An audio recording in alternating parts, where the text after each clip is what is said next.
Andika kichwa cha somo la leo: mazingira ya mwamini katika kuishi maisha ya rohoni.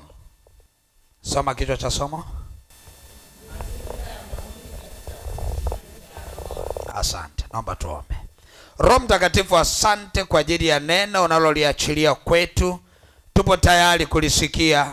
Tunaomba nuru yako tu ituongoze katika jina la Yesu Kristo wa Nazareti. Amen. Amen. Soma tena.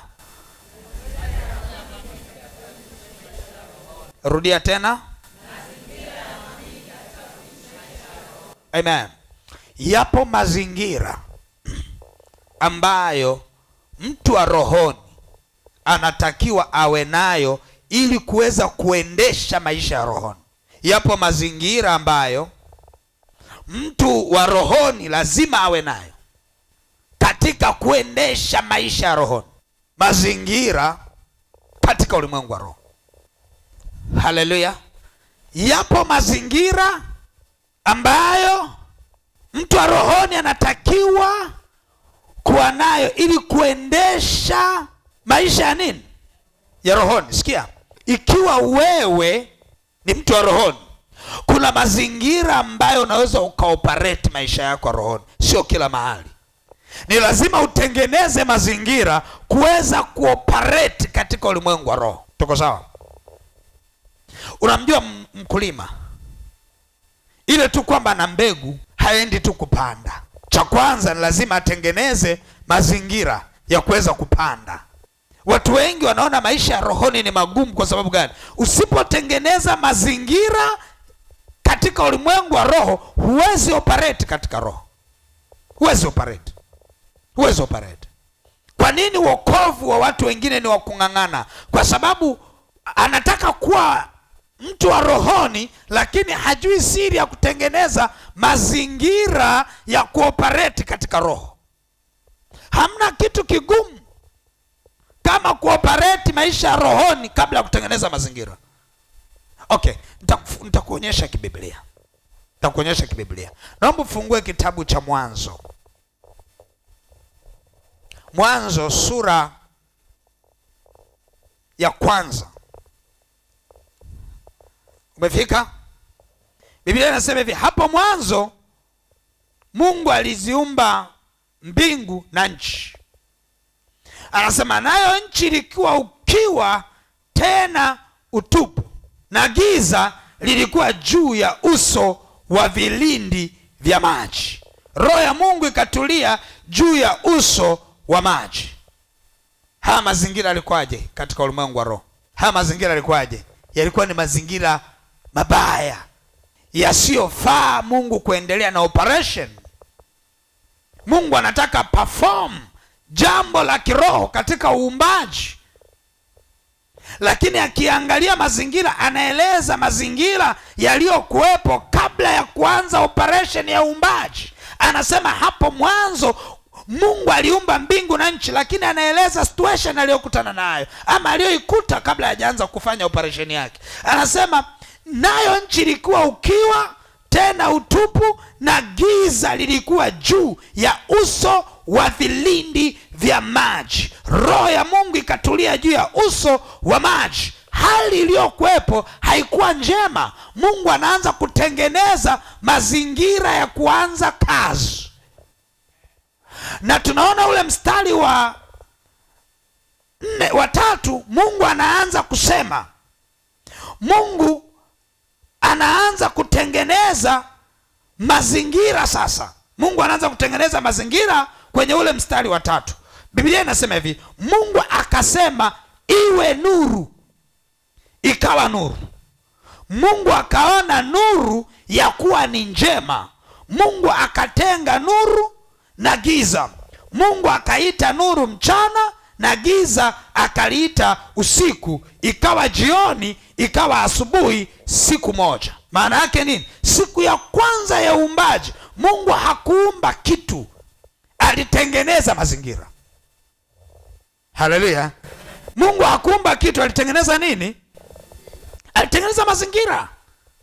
Mahali palipokuwa na ukiwa na utupu na giza, mahali ambapo Mungu asingeona vyema kwanza kufanya operation zake. Number one, alishape, akatengeneza mazingira. Akatengeneza mazingira kwa kuiita nuru. Nuru ilipokuja ikaondoa giza.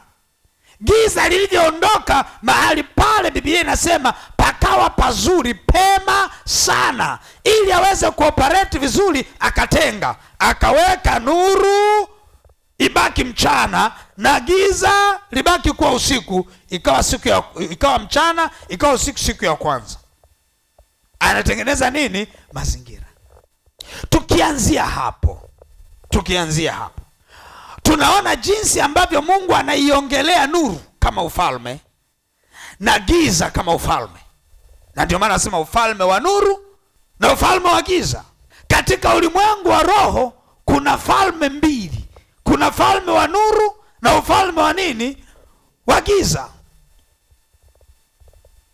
Na ndio maana huwezi ukaona nuru na giza vimechangamana pamoja. Hapana.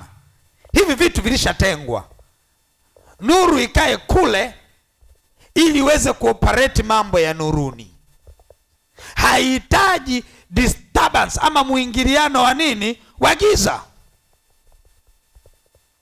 Kwa hiyo nuru inang'aa gizani, na giza haliwezi kuiweza nuru.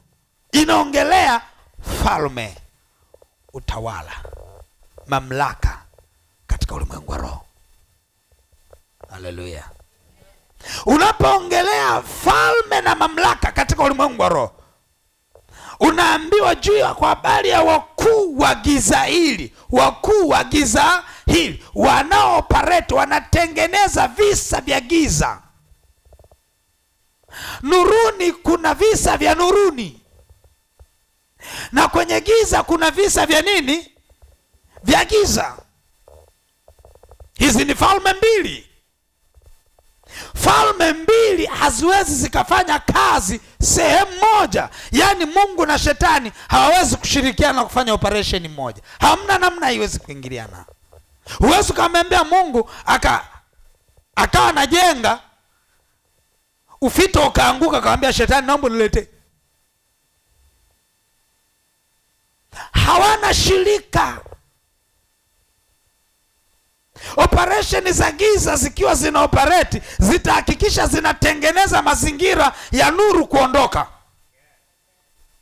Na vivyo hivyo sisi wa rohoni kutengeneza mazingira, ni lazima tuhakikishe ya kwamba kabla hatujafanya jambo letu tunaliondoa kwanza giza. Ndio namna ya kutengeneza mazingira. Kabla haujaanza kufanya jambo lolote la kiroho, ni lazima uhakikishe ya kwamba giza halipo. Haleluya. Mungu kila anachokifanya ndivyo tunachotakiwa sisi tukifanya. Sawa sawa. Tunaposoma Biblia, unajua cha kwanza ni nini tunajifunza? Mungu alifanya nini? Tukisoma kwenye Agano Jipya hapa tunaona maisha ya Yesu. Tunaangalia hivi Yesu alifanya nini? Sawa sawa. Hivi unaelewa kwa nini Yesu anatutambulisha kwamba sisi ni nuru ya ulimwengu huu? Maana yake nini? Tukienda mahali lazima tutengeneze mazingira ya watu tunaoonana nao wamuone Mungu. Kwa sababu mahali popote ukiingia na nuru, watu wanaanza kuwaza, wanaanza kutazama kwa kadri ya nuru ilivyo. Haleluya. Na ndio maana ikampa Yesu, haikumpa shida kwa sababu anaelewa. Lakini si tukifuatilia tunaona challenge kati ya maisha ya Yesu anapokuwa na dili na Mafarisayo na Masadukayo na waandishi. Angalia vile wanavyoangalia. Angalia Yesu kona anayowazia, halafu angalia na Mafarisayo kona wanayowazia. Unakuta kuna mahali Mafarisayo na Yesu anashindwa kuwa na lugha moja. Kwa sababu hao watu mazingira yao ya kuwaza ni tofauti. Sawa sawa. Mazingira yao kuwaza ni tofauti. Yaani mtu anayewaza kutokea gizani, huwezi ukaanza kukaa na kuwa na mjadala na mtu anayewaza kutokea gizani. Haleluya. Na ndio maana kuna mijadala mingine huwa tunaikimbia. Kwa sababu gani? Unaangalia huu mjadala, unawaza huu mjadala, mtu ambaye unakaa naye mnawaza kutokea wapi? Ukiona umekaa na mtu mnawaza kutokea mwingine anawaza kutokea gizani, halafu mwingine anawaza kutokea nuruni, halafu eti mnajadili, mnapotezeana muda. Ni lazima mtu mmoja akubali kutengeneza mazingira yanayofanana ndio mjadili. Kama wote mnajadili ndio hivi. Umeshaonaga mawazo ya mchawi watu wanavyoyashangaa? Yule kijana ambaye nilikuwa namuombea, yule aliyekuwa mchawi, aambia hivi, kwa mimi nikaamua niende niuchomeke mwiba kwenye mguu wa mama yangu ili awe anachechemea. Kwa akateseka na mimi nikaendelea kuuchomeka. Hasa unajiuliza, wewe mama yako aliyekuzaa akasema ndio aliyenizaa mimi, ndio mtoto pekee, amenilea, amenipambania kweli. Kwa nilivyoingia kwenye uchawi, cha kwanza ni kwenda kuuchomeka mwiba kwenye mguu wake. Ona unavyonishangaa na hata ninavyoongea. Unanishangaa kwa sababu na wewe unawaza kutokea nuruni. Ndio maana unaona kitu cha ajabu. Sawa sawa. Hata mimi nilishangaa kwa sababu naona ni kitu cha ajabu. Mimi nilijua alivyokuwa mchawi sasa ndio angeenda kumuibia mama yake mahela huko ampelekee, si ndivyo? Lakini hayo ni mawazo ya nuruni. Hawezi kuwa operated katika giza. Kwani wewe hapa nikuulize, ukifanikiwa hapo unamwazia nini mama yako? Kama bado umepewa neema ya kuwa na mama yako yuko hai, unamwazia nini? Unamwazia nini? Ukipata bilioni 1 hapo, unamwazia nini mama yako? Unamwazia kumfanyia nini? Hayo mawazo unayowaza kwa sababu unawaza kutokea kwenye nuru. Na kuhakikishia leo ukiamua kuwa mchawi hutamwazia mamako hivyo. Kwa sababu gani? Utakuwa unawaza kutokea kwenye nini? Kwenye giza. Sasa angalia, kuna mambo yanayopatikana kwenye giza na kuna mambo yanayopatikana kwenye nuru. Hizi ni falme. Sawa sawa? Na ndio maana unakuta kuna mtu nuru ikiingia magonjwa yanaondoka. Kwa nini magonjwa yanaondoka nuru ikiingia? Kwa sababu magonjwa kuna yanakuwepo kwa ajili ya giza. Sawa sawa? Yaani giza likimvaa mtu anakuwa na mawazo ya giza. Msimuhukumu. Msaidieni kuliondoa giza. Hata kwenye familia unaweza kukutana na mtu yeye ana mawazo tofauti kila siku. Angalia mawazo yake negative. Uliza yanatokea wapi? Kwenye giza. Lakini nuru yang'aa gizani. Na giza haliwezi kuiweza. Biblia inatutambulisha kwamba sisi ni nuru. Mahali tutakapoingia, cha kwanza tunabadilisha hadi mitazamo ya wale watu. Wanaanza kutazama kama nuru, wanaanza kuongea kama nuru, wanaanza kubehave kama nuru, kwa sababu nuru imeingia na giza linaondoka. Wewe ni nuru ya ulimwengu. Maana yake nini? Wewe ni nuru ya familia yako. Unapoenda kwenye vikao vya familia, ukifika pale lazima mienendo ya vikao vya familia ibadilike, kwa sababu ipo nuru. Sio kila siku ngumi zimetokea. Alianzisha ngumi ni nani? Ni mlokole. Tutakataa. Tutakwambia ni ukweli, unaweza kuwa umeokoka lakini ndani yako wewe hutembei kwenye nuru, unatembea kwenye giza. Na ndio maana Biblia inaeleza kwamba matendo ya giza ni dhahiri na matendo ya nuru ni dhahiri. Huhitaji kujua mtu ameokoka ama hajaokoka, angalia matendo yake. Kama matendo ni ya giza, ujue huyo hata kama anasema ameokoka hajaokoka. Angalia mtu anayesema nimeokoka, utaona mema. Sawa sawa na nuru. Kuna mambo yanapatikana kwenye nuru. Haleluya. Kuna mambo yanapatikana kwenye nini? Confession bila demonstration is nothing. Sawa sawa. Confession ni kwamba mtu anakiri lakini haonyeshi. Sikia, hata mchawi anaijua nuru. Maana yake nini? Hata wasiookoka wanajua mambo mema, ila wao hawaoperate kwenye wema, wanaoperate kutokea kwenye ubaya. Haleluya, haleluya. Lakini kama utaoperate kutokea kwenye mema, maana yake ni nini? Wewe ni mtu wa nuruni. Come to the Bible. Anasemaje? Mpinge shetani naye atakawa. Unajua njia ya kumpinga shetani ni nini? Hakikisha ya kwamba mahali ambapo unaomba unasafisha kwanza, iwe nuru. Sawa sawa. Uombee kutokea kwenye nuru. Haleluya. Kwenye biashara, je, fanya biashara, ufanyie biashara kutokea kwenye nuru. Mtu mmoja akaniuliza, nitajuaje kwamba hapa ninachokiongea ni sahihi ama sio sahihi? Ukisha kuwa umecontrol nuru, halafu uko ndani ya nuru, chochote unachokiwaza ni nuru.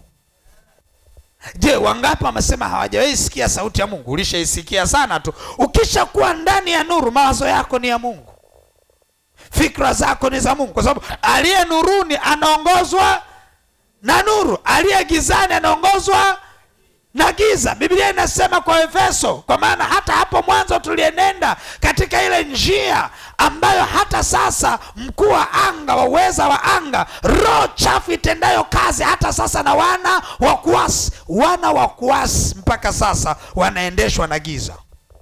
Hivi umeshapataga picha? Mimi naonaga watu wengi sana huwa tunaangalia kwenye mitandao, tunaona jinsi wale amrobas, wale wanaoendaga kukaba watu, kuteka watu. Sawa?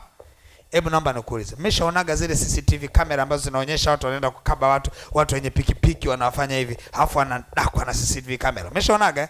Hivi mawazo yako pale wakati wanahangaika, huwa unatamani nani ashinde? Huwa unatamani nani aangamie pale? Anayeiba, si ndivyo? Unajua kwa nini umetamani? Umewaza kutokea wapi? Na wewe ni wa wapi? Wa nuruni. Na ndio maana akija mtu akimsaidia akampiga yule aliyekuwa anataka kuna nini, alafu yule aliyekuwa anataka kuibiwa akadaka begi lake, atakoka kimbia, na wewe unafurahi, amekimbia. Si ndivyo? Ni kwa sababu unawaza kutokea wapi? Kwa taarifa yako, mwizi anamlaumu yule bwana ilibidi apige kwanza. Sio kama naelewa? Yule ambaye anawazia gizani, usidhani atafurahi kwa yule mtu kushinda akakimbia na hela yake. Mtu anayewazia gizani atamlaumu yule mwizi kwa kuwa hakutumia mbinu zote. Ataambia mjinga yule, pale ilibidi afike achukue lile jiwe ampige ndio achukue. Watu wafikiri hawa. Ningekuwa mimi pale, mimi na sasa amekamatwa kijinga yule. Kakamatwa kijinga kwa sababu anawazia kutoka wapi? Gizani. Lakini wewe wa nuruni unafurahi kwa kuwa aliyetaka kumuua ameshindwa. Na unaweza ukaingia kwenye maombi ukasema, kwa jina la Yesu, jambo hili lisitokee kwa binadamu awaye yote. Kila atakayejaribu kufanya hivi na akamatwe, asifanikiwe kwa jina la Yesu. Unaanza kuomba. Haleluya. Nimesema hivi, hebu soma kichwa cha somo.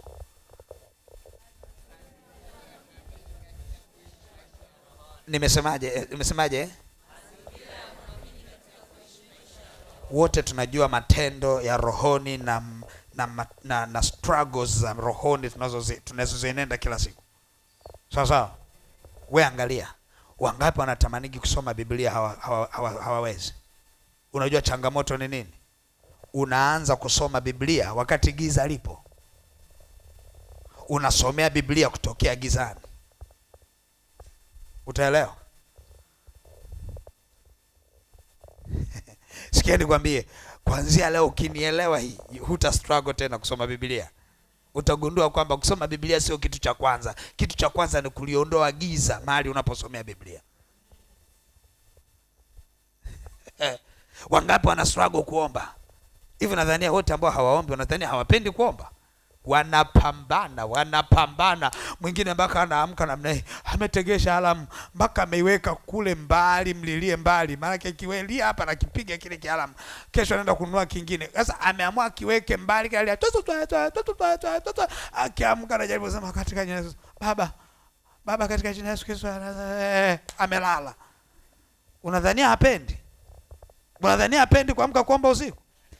Hivi Wangapi wa mnaona wivu kweli wa kiroho pale unaposikia mtu akwambia nimeamka kila siku naamka saa 9 kuomba? Vipi? Wangapi wanajisikiaga wivu wa kiroho kabisa? Unatamani kama na wewe ungeweza, si ndivyo? Unadhania wewe humpendi Mungu? Unadhania kutokuamka kuomba usiku basi wewe sio mtoto wa Mungu? Ni mtoto wa Mungu, lakini unapambana. Kwa nini unashindwa? Kwa sababu hujaijua hii siri. Kila siku inapofunuliwa siri kwako inakupa ushindi mpya. Ulikuwa una struggle, na ndio maana niliwafundisha watu nikasema hivi, maombi ya saa 9 usiku yanatengenezwa kabla hujalala. Sawa sawa, Ni lazima kabla hujalala ulifukuze giza lililojipanga kukuataki wakati wa saa 9 unapoamka. You get the point? Unapata point hapo? Kwamba ninakabidhi maombi yangu ya saa 9 leo. Giza, nalifukuza giza. Giza halitasogea. Kwenye maombi yangu ya saa 9 leo natangaza na iwe nuru, na iwe nuru, na iwe nuru.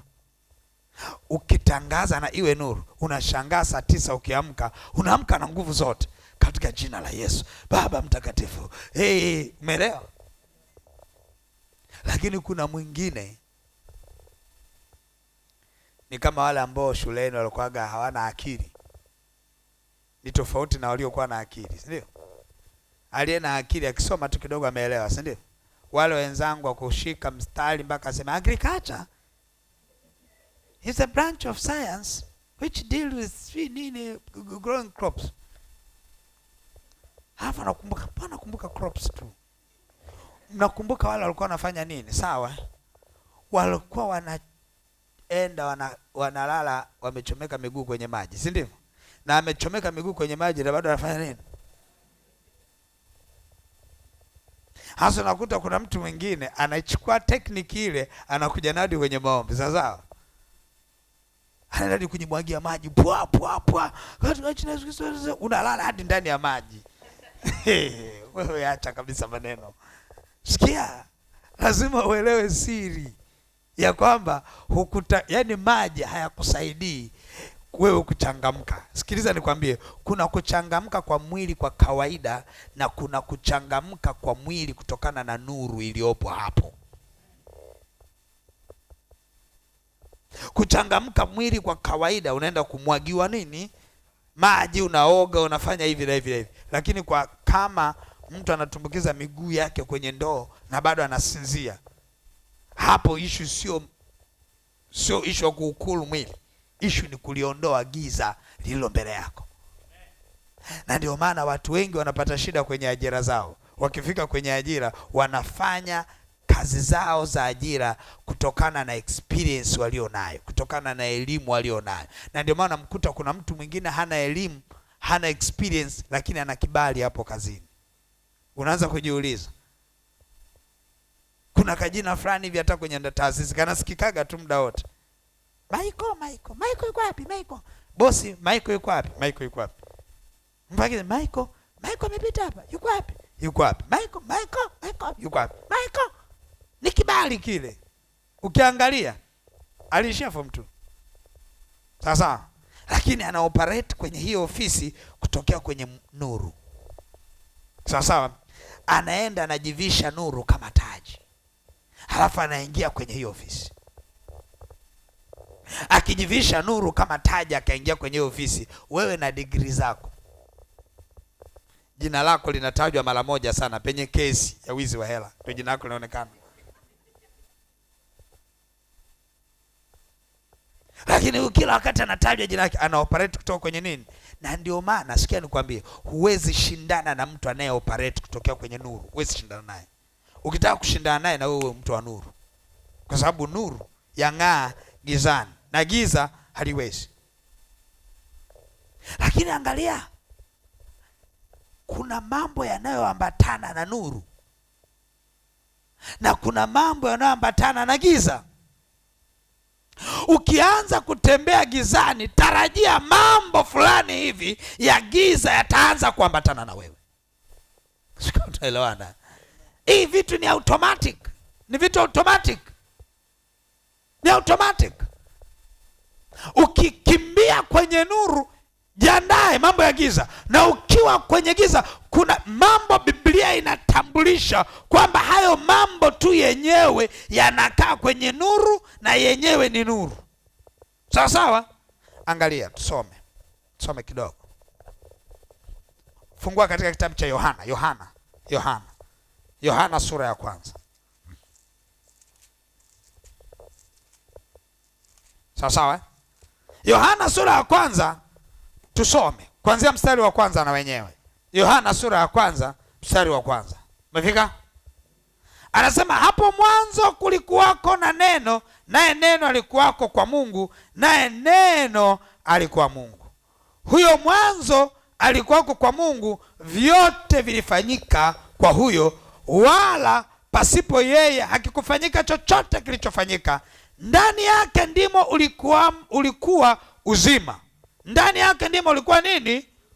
Uzima. Nao ule uzima ulikuwa ni nuru ya watu. Haleluya. Nayo nuru yang'aa gizani, wala giza halikuiweza. Haleluya. Uzima. Kama huo uzima ni nuru, magonjwa ni nini?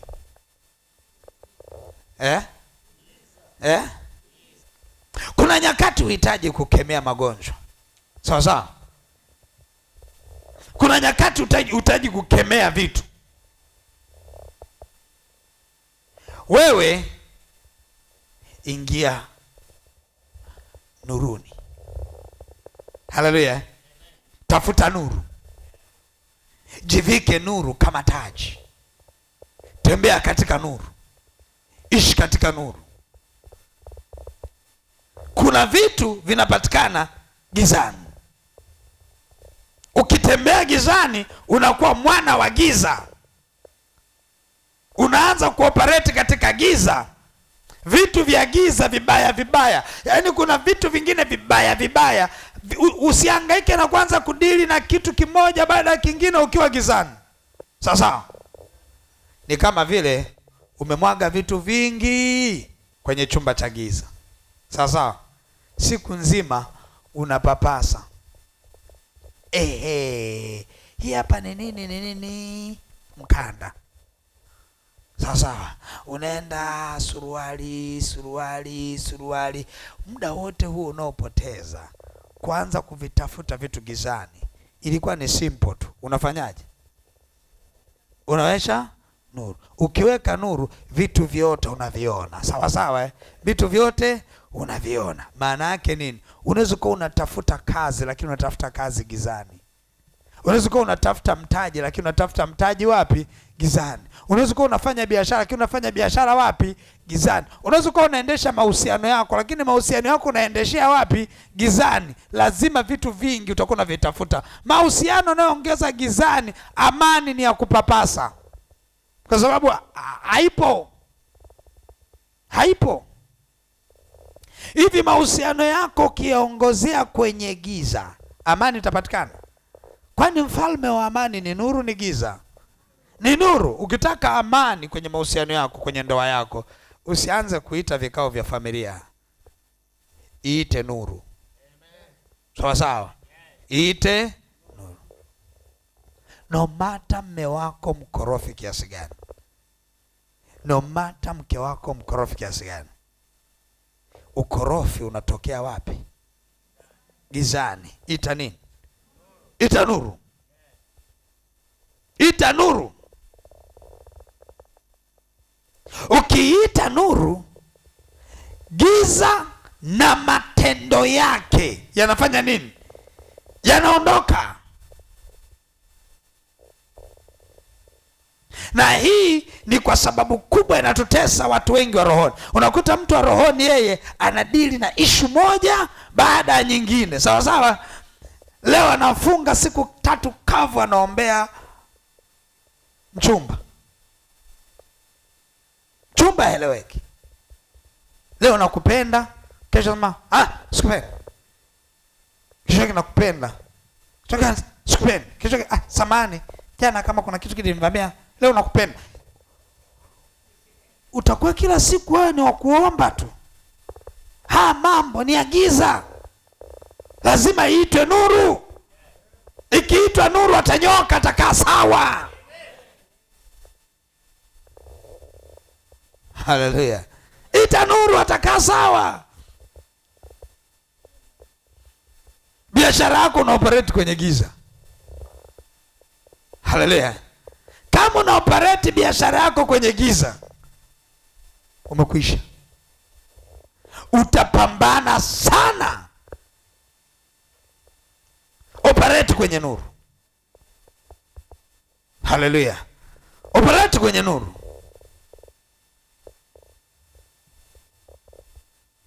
Mungu akupe neema. Leo hii unajua, angalia, una chunusi, tafuta chunusi kwenye mwili wako kama hivyo. Umeiona?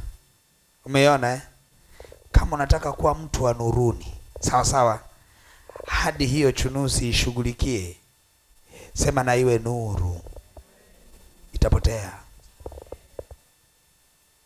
Sawa sawa. Acha kutegesha tu kila siku na menya. Sikia. Kuna nyakati ita nini? Nuru. Ukiita nuru, chunusi zinayeyuka.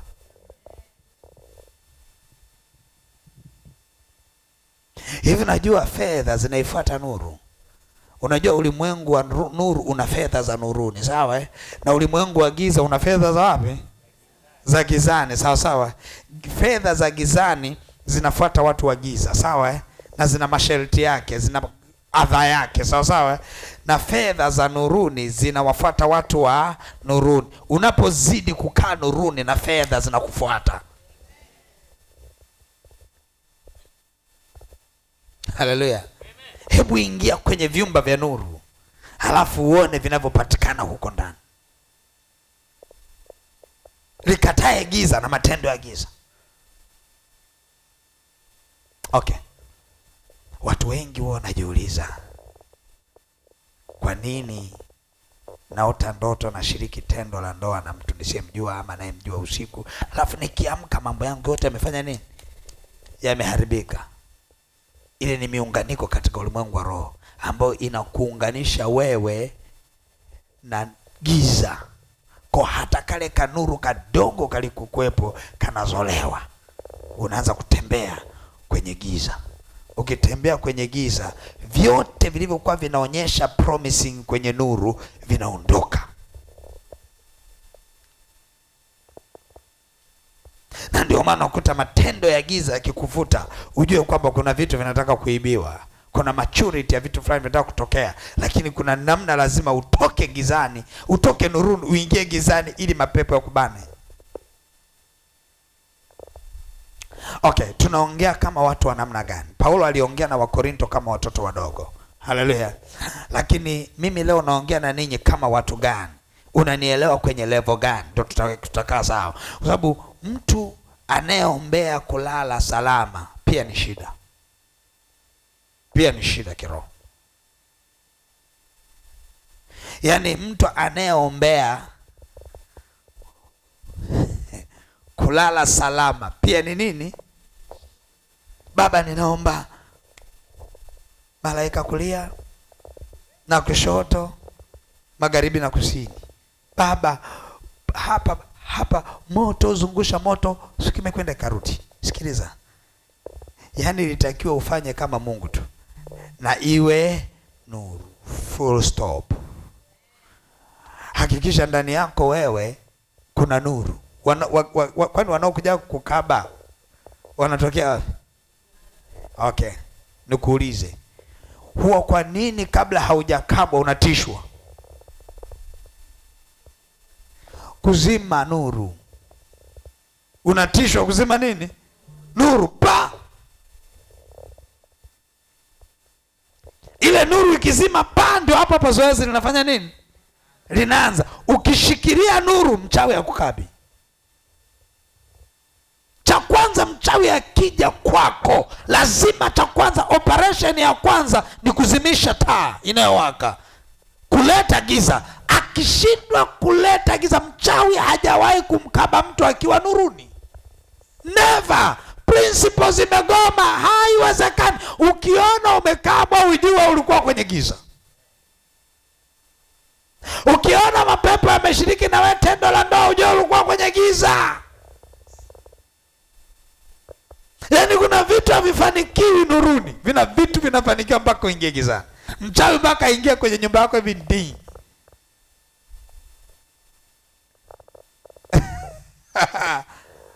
Lazima iwe nuru. Sikia nikwambie, tunataka watu waelewe umuhimu wa kukaa nuruni. Tunapishana na watu hapa kuambia mtu njoo kanisani, njoo kanisani jamani, njoo kanisani, njoo kanisani. Eti kuna watu wengine wanakuja kanisani kwa nyimbo. Njoo utamsikia mtu fulani anaimba ndio uje. Huo utoto hapana. Mtu aje kanisani kwa sababu anatakiwa kujua kwamba lazima ai upgrade nuru yake. Lazima anapokuja kanisani update nuru yake kwa sababu ya matumizi yake binafsi. Kuna mazingira tunatengeneza mpaka inaonekana kama kanisa linawahitaji watu kuliko watu kulihitaji kanisa. Kama Mungu anawahitaji watu kuliko watu kumhitaji Mungu. Wrong. Si kweli. Sisi tunahitaji nuru kuliko nuru inavyotuhitaji sisi. Kwa sababu nuru ni kwa matumizi yetu ya kila siku, kinyume na giza. Ni silaha katika ulimwengu wa roho. Tunapokuja kanisani sio kwa ajili ya Pastor Miamba. Ukikabwa unakabwa wewe, akabwi Pastor Miamba. Unakuja ukifeli unafeli wewe, afeli Pastor Miamba. Kila mtu anaishikilia nuru yake, analinda kiango chake kiendelee kuwaka taa. Analinda taa yake isizimike kwa manufaa yake yeye na maisha yake na uzao wake. Kanisa likishaelewa hivyo, kutakuwa hakuna ile hali ya wachungaji kujiongelesha kana kwamba Mungu anawahitaji watu kuliko watu wanavyomhitaji Mungu. Si kweli. Si kweli. Tunamhitaji Mungu kuliko Mungu anavyotuhitaji sisi. Maandiko yanasema Mungu alitangulia kutupenda kwanza. Haimaanisha kwamba yeye anatuhitaji kuliko sisi. Sisi tu tunaisha kusema ni Mungu singetupenda tungekwisha. Maana yake nini? Tunamhitaji yeye zaidi kuliko yanavyotuhitaji sisi. Haleluya. Mungu anakabwa. Anayekabwa ni nani? Nani anamhitaji mwenzie? Leo hii eti mtu unamwambia hivi, njoo seli. Anataka eti mpaka kuja seli mchungaji umbembeleze. Unajiuliza wewe, hivi kwani ukija seli nani anafaidika? Ni wewe. Watu hadi wanagombana na cell leaders. Wanagombana kabisa. Mtu anajitetea kabisa, nimesafiri, niko Dodoma kikazi. Nisamee. Yuko hapa hapa. Yuko hapa hapa. Sasa wewe unamdanganya nani? Wewe unamkomoa nani? Tusaidiane sisi kwa sisi kwa ajili ya kutusaidia watu kuja kanisani jamani. Tusaidiane kwa sababu tunajua mtu haji kanisani kwa ajili ya ile giza lilofanya nini? Lilomfunika. Lakini usije ukawa na perception ya kwamba kanisa linakuhitaji sana kuliko unavyolihitaji kanisa. Mungu anakuhitaji sana kuliko unavyomhitaji Mungu. Si kweli. Sisi tunalihitaji kanisa zaidi. Sisi tunamhitaji Mungu zaidi. Sababu hapo ndipo penye nuru, na hiyo nuru ndio tunatembea nayo ili ikang'ae gizani. Mimi baba wananichukia, wananichukia, wananichukia. Kuna mambo mawili ya kuchukiwa. Sawa sawa. Kuna mambo mawili ya nini? Hivi kwa nini huwa mnachukia kuchukiwa? Kwa hiyo unataka kupendwa na waganga kienyeji? Wewe utapendwa na watu wote? Kwa nini watu wanachukia kuchukiwa? Mtu anakuja analia kabisa, mimi bwana. Unalia nini? Unalia nini? Kwa nini ukubali? Kwa nini unapenda kupendwa na kila mtu? Unajua hii dhana ya kupendwa na kila mtu, utakujaga kutaka kupendwa hadi na waganga kienyeji ambao wao ndani yao kuna giza na wewe ndani yako kuna nuru. Hamuwezi mkakaa ukurasa mmoja. Pana mapatano gani kati ya nuru na giza? Yeye aaminie ana sehemu gani na yeye asiamini? Kuna fellowship gani kati ya nuru na giza? No fellowship. Kuna mawili. La kwanza, ukiona unachukiwa ujue una nuru. Wanaokuchukia wanatokea gizani. Sawa sawa. La pili, ukiona unachukiwa ujue hauna nuru. Katafute nuru upendwe. Awi tuke sawa. Tuko sawa. Kuna mahali ukipita na giza utachukiwa kwa ajili ya giza. Sawa sawa. Kwa nenda katafute nuru, vaa nuru, pita. Ile nuru itakufanya upendwe. Sawa sawa. Lakini kuna mahali pia ukivaa nuru, utakapopita na nuru, wagizani watafanya nini? Watakuchukia. Kwa hakuna garantia kupendwa na kila mtu. Haleluya. Mimi baba, toka nimeokoka, nilivyookoka napata vita. Baba, vita baba. Wewe umeingiza nuru kwenye familia, unataka wakuchekee? Unataka wakuchekee? Unataka wakuchekee? Ni wangapi waliojificha kwenye vichaka wanazini, alafu ukawasha tochi twa, alafu akasema afadhali. Watakufurahia? Si watakuchukia? Watu wa gizani wameenda kujificha wapi? Gizani. Wewe unamulika tochi, wakikupiga jiwe utashangaa mara tochi pata imevunjika. Ujue umerushiwa nini? Jiwe na watu wasiopenda nuru. Na ndio maana matendo ya nuru yanafanyika wapi? Na matendo ya giza yanafanyika wapi? Na ndio maana watu wanasubiria giza liingie. Unajua hayo matendo ya nini? Matendo yanasema subiri hapa kuche. Unajua hayo ni matendo ya nini? Ya nuruni. Wewe kama ni wa nuruni, kuwa nuruni. Kama ni wa gizani, jua uko wapi?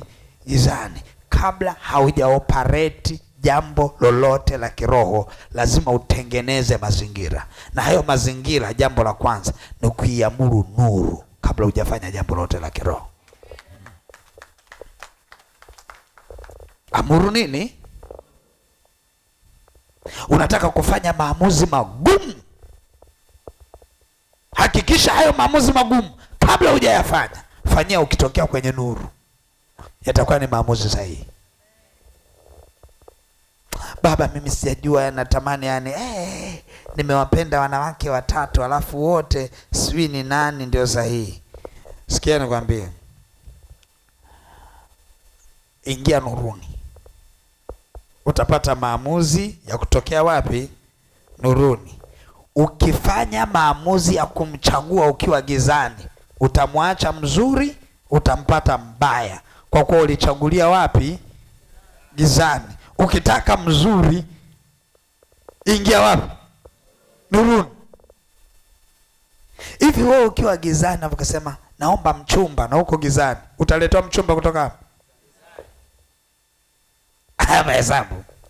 Ukitaka mchumba mzuri kutoka kwa Bwana, inabidi ukae wapi? Utaletewa wa nuruni. Mahesabu haya balance, kwamba eti wewe uwe wa gizani halafu eti uombe mchumba mzuri halafu mara unaletewa wa nuruni. Mahesabu haya balance. Ukiwa gizani utapata wa gizani. Sawa sawa. Ukiwa nuruni utapata wapi? Kwa kama nataka mchumba mwema, inabidi uingie wapi? Uingie wapi? Nuruni. Wa gizani utampata wa gizani. Yaani baba, huyu niliyemoa ni pepo kabisa. Ulimpatia wapi? Wewe mchumba wako mmepatana kwenye kwanza mchumba wako ndio yule aliyekuwa anafanya kule bar. Tiki ngonga akasema namtaka yule. Yule sio mwinjilisti. Ukifika na ukaanza kupigwa makofi, unashangaa imetokea wapi?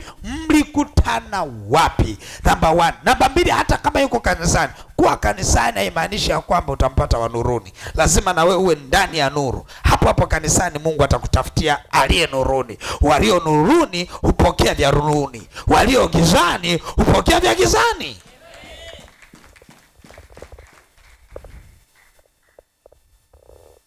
Unataka mwanamke yupi? Mwenye hofu ya Mungu. Si ndio yetu mnapendaga?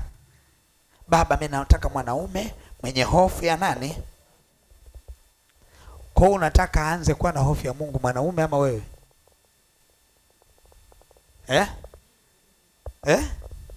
Wewe ndio unatakiwa uwe na nini? Halafu aletwe. Uwezo ukawa unaomba raka daraba daraka rika kaka hafu shetani akaja kusema nimekupa huyo. Haiwezekani. Mungu atakupa, kaa nuruni, atakupa wa nuruni, atakupa yule anayekufaa, yule wa kwako kutoka mbinguni, lakini lazima uwe wapi? Nuruni. Ukienda kumtafutia gizani utampata mluka majoka mwenzio. Sawa? Utampata mluka majoka mwenzio. Wewe unarudi saa 7 usiku, unadhani alikuwepo, kumbe karudi saa 6:30. Sawa? Wote mmekutana mlikokutana, na ndio maana huwa tunasema hivi, unajua, kawaulize mafundi, watakwambia hamna kitu kigumu, sawa, kama kurekebisha kitu kuliko kutengeneza kitu. Mafundi, kuna mafundi hapa yaani ni rahisi kutengeneza kitanda, ukakikuta kitanda. Ukisema badilisha viti 4 kiwe kitanda kimoja, ni shughuli, si ndivyo? Au hata kuharibu kiti kile ambacho kilitengenezwa, akikaja kikaharibiwa vikakaa vibao pale, ambia rudishia. Ni rahisi, bora uanze kutengeneza kipya. Sawa? Sasa wale ambao mnawapatia wachumba gizani, halafu nasema nitaenda kumtengenezea wapi, ndio utajua baiskeli 10 haziwezi kutengeneza pikipiki moja. Ndio utaelewa pikipiki ni pikipiki na baiskeli ni nini. Kila kitu unachoamua kukifanya katika ulimwengu wa roho, as long wewe ni mtu wa rohoni, lazima utengeneze mazingira. Na mazingira ya kwanza na iwe, ninapata kazi leo, unapoingia kuripoti siku ya kwanza, tangaza na iwe nuru. Sawa? Ukifika sikio na ukafukuzwa siku hiyo, usianze kulia Mungu uko wapi? Mungu uko wapi? Ulivyotangaza nuru, mahali pale hapahitaji nuru, utafukuzwa siku hiyo.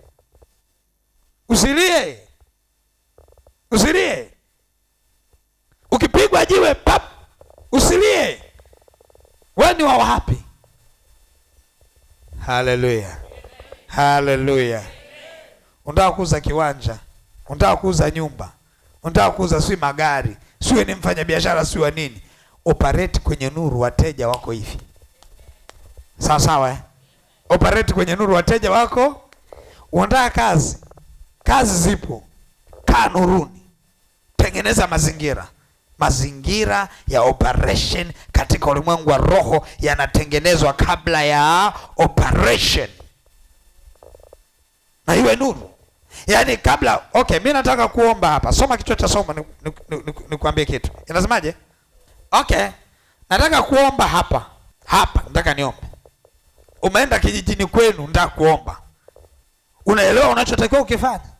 Pale pana wakuu wa giza wa eneo lile. Sawa? Ambao sio wana familia yako. Yaani wakuu wa giza wamekava eneo lile la Ushirombo, la Marangu Mtoni, si la wapi huko, la Kiriria, si wapi. Kuna wakuu wa giza wa pale Tarakea. Hao ni wakuu wa giza wa Tarakea ambao wanahakikisha katikati ya migomba huko wawepo wa baba kwa wamama, watoto kwa wakubwa, wao wanakunywa mbege tu. Sawa? Wanakunywa mbege tu. Ni wakuu wa anga lile la Tarakea. Nimetolea mfano. Sio kama Tarakea. Nimetolea nini? Mfano. Halafu hao hawahusiani na familia yako. Hao wamedhibiti watu waendelee kunywa pombe za kienyeji, halafu asipatikane hata mtu atakayelitaja jina la Yesu. Wamedhibiti. Wako pale. Halafu kutoka kwenye familia yako pana uchawi wa familia uko pale. Wenyewe una maagano ya kwamba watu wasisome, watu wasifanikiwe, watu wasiwe na watoto, uko pale. Sasa halafu pale kuna wanaokuonea wivu kisa umesuka. Wako pale. Sawa? Wako pale. au uliondoka mwembamba umerudi mnene. Kwa hiyo anajidai ananenepa, wako pale na wenyewe wako pale. Pata picha, unawakuwa anga, una wale watu wa familia, una wachawi, unaona kuonea wivu. Ndio maana huwa naambia hivi, kabla hujaenda huko uje tukae chini tujadiliane uende ama usiende. Kwa sababu ukifika pale, kama haijalishi umeokoka, kama utashindwa kuyatengeneza mazingira yale, watakutengeneza wewe. Ndio unashangaa uliondoka unaongea, unapoongeleshwa unarudi unaongea peke yako. Sawa sawa. Maana yake nini? Umeshindwa kuyatengeneza. Kwa nini baada ya muda unakuja kusema mchungaji, tujadili niende ama nisiende? Nakwambia wewe fanya nini? Nenda, kwa sababu najua katika spiritual growth yako una uwezo wa kuyatengeneza yale mazingira. Kuna mazingira ukifika nuru inazidi giza. Sawa sawa. Kwa kuwa anga lile wanasema mtu mmoja ameingia. Yaani sikiliza nikwambie, usione tarakea kubwa vile. Mtu mmoja mwenye nuru akiingia, tarakea nzima inasimamisha giza. Haujaelewa? Haujaelewa? Mtu mmoja akiingia, tarakea nzima inasimamisha nini? Giza. Lakini hiyo nuru lazima iwe ni nuru kweli kweli. Kwa sababu unaweza kufika pale siku ya kwanza umetoka una upako huko, umewekewa mikono na Pastor Miamba, tumekuombea, unaenda pale na nuru, usidhani na wao wanakataga tamaa. Waambie yule pale ameingia na nuru, tukae mbali kwanza. Wanarudi wanakupangia mipango, wakitokea huku himo. Kwa wale wa Moshi wanaelewa. Anakuja sasa, kule tarakea tumeondoka, kuna binti moja ameingia pale, anaitwa nani wa tarakea hapa? Ameingia pale, kuna binti moja anaitwa Esther kaingia. Sasa tufanyaje? Ameingia na nuru kubwa kiasi kwamba tunashindwa kwenda, wanarudi wanakaa mbali. Kwa sababu Biblia inasema mpingeni shetani hata kaa wapi? Mbali. Ulipoingia na nuru wenyewe wamekaa wapi? Mbali. Biblia inasemaje? Pepo mchafu mtokapo mtu huenda mahali pasipo maji. Huiangalia? Anakuja hapa, wanajipanga, wanasema tufanyaje? Wanamskani Esther. Waambie hivi, tunaizimishaje ile nuru ili tuende? Wanasema yule akizongwa na watu wakimsema hasira zinafanya nini? Zinainuka. Hata wajibu vibaya, akiwajibu vibaya nuru inaondoka. Kwa hiyo tufanyaje? Wanaweza kwenye familia yake, nani ana maneno ya hovyo ya kumchanganya? Mjomba wake. Sawa sawa. Na nani? Na shangazi yake. Na nani? Inua na wifi yake. Mapepo yanapenya kwa kuungua sana, kwa kupambana. Mwingine anapuliza, mwingine anamwagia maji, yanapita, yanamwingia. Yakimuingia haraka anamfuata Esther, wewe unajidai sana, wewe una nini wewe? Unaona unataka kupendeza kwako, umetuibia. Ona hela sisi zimefanya nini? Esther anasema nyinyi hamnijui mimi. Tayari nuru inaanza kufanya nini? Akisema hamnijui, akisema nyinyi anapasha hakuna. Mapepo anaangaa kuta, giza linaanza kutanda, linatanda, bup, yanafanya nini? Yanarudi.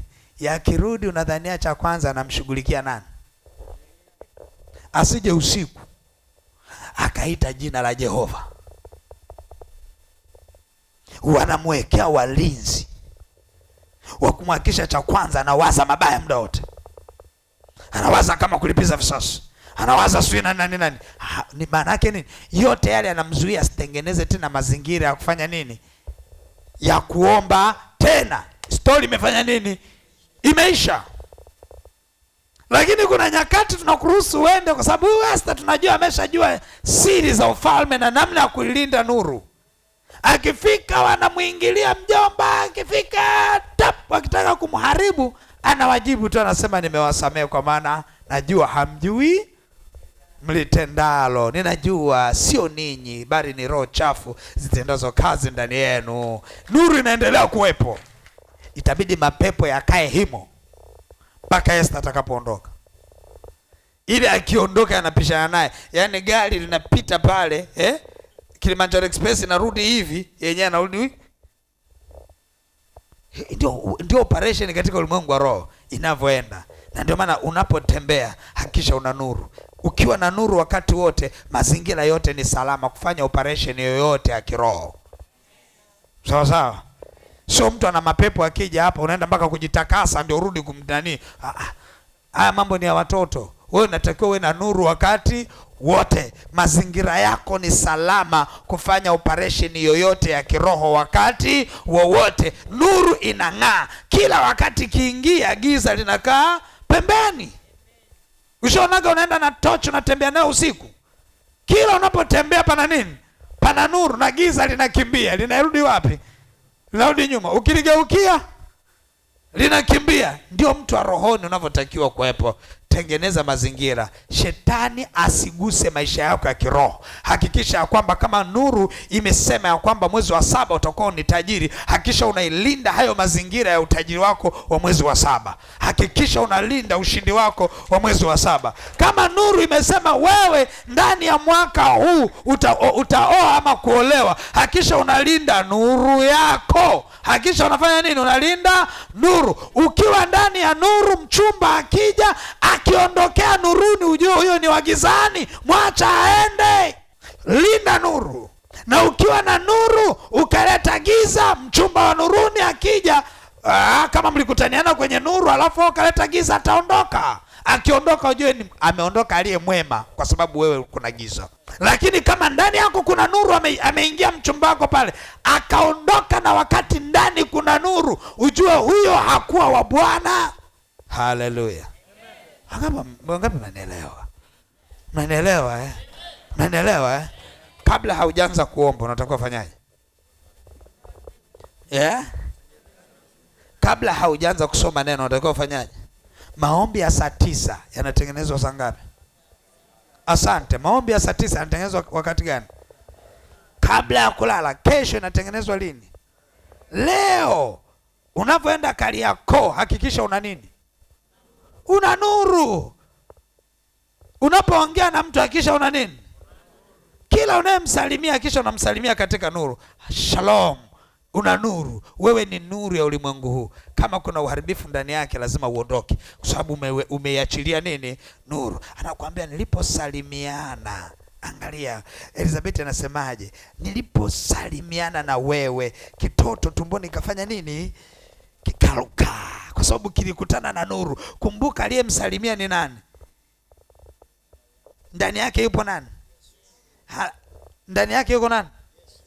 Tumboni mwake kuna nini?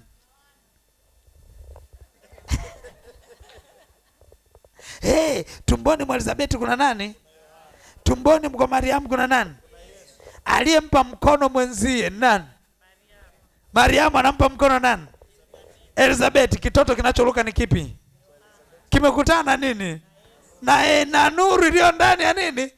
Na wewe lazima unapofika kwenye biashara yako, unaposalimia namna hii, lazima kitoto cha biashara kiruke.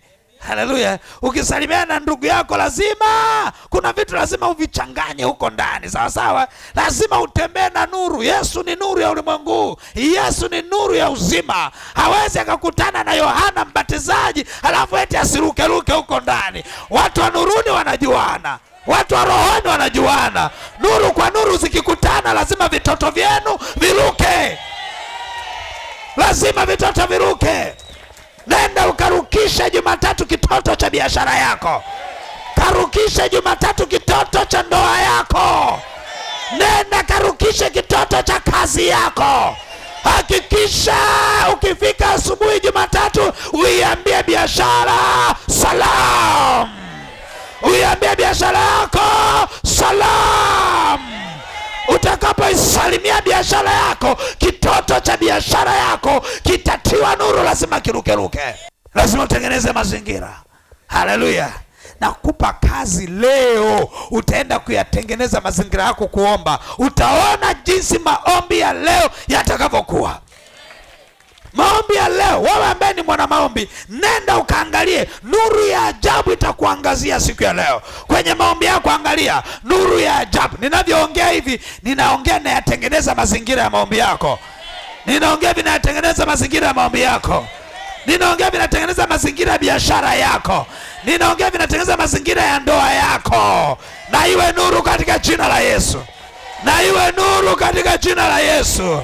Na iwe nuru katika jina la Yesu. Uchumi wako na iwe nuru katika jina la Yesu. Ndoa yako na iwe nuru katika jina la Yesu. Afya yako na iwe nuru katika jina la Yesu.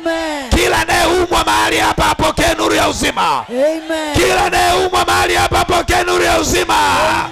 Kila anayeumwa hapa apokee nuru ya uzima. Wale wanaoumwa mara kwa mara, leo ni mwisho kwa jina la Yesu. Wanaoumwa mara kwa mara, leo ni mwisho. Leo ni mwisho kwa jina la Yesu. Na iwe nuru, na iwe nuru, na iwe nuru. Hautaumwa tena. Hautaumwa tena. Kuna namba za madaktari nazifitinisha na wewe leo kwa jina la Yesu.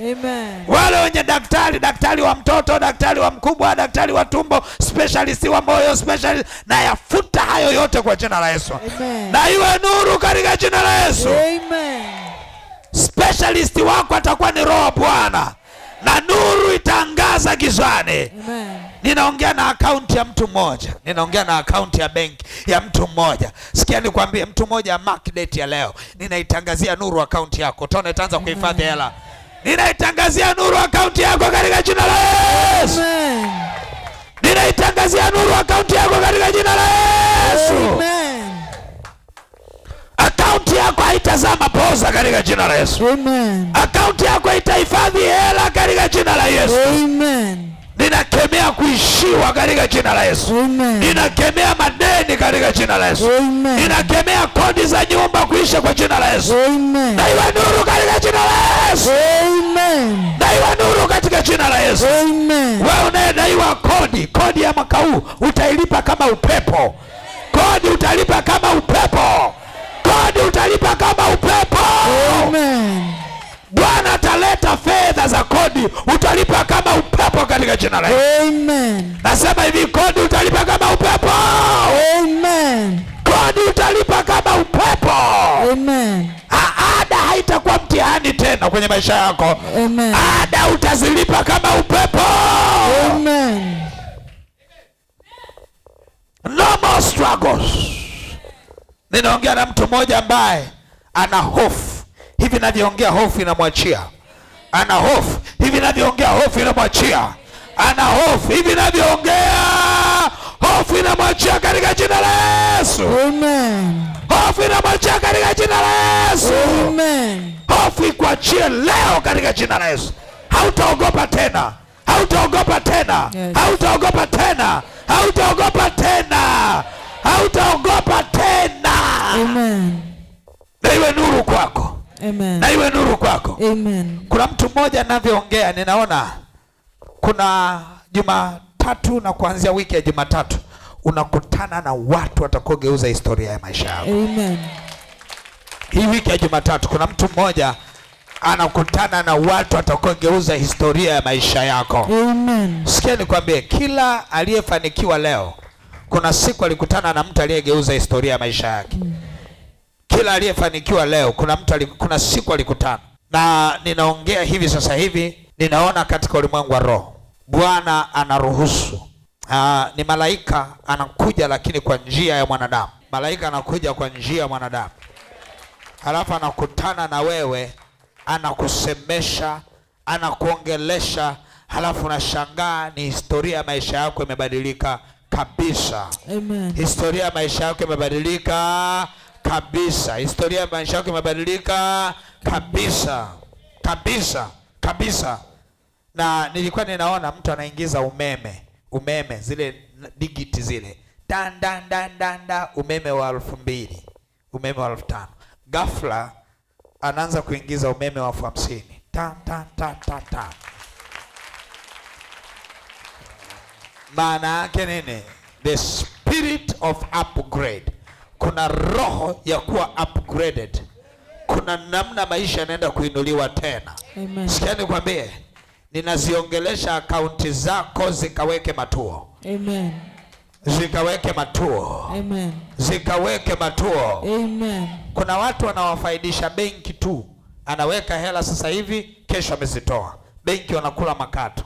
Anaweka hela leo, kesho amezitoa, benki amekula makato. Sikia nikwambie, utakayoiweka haitachukuliwa.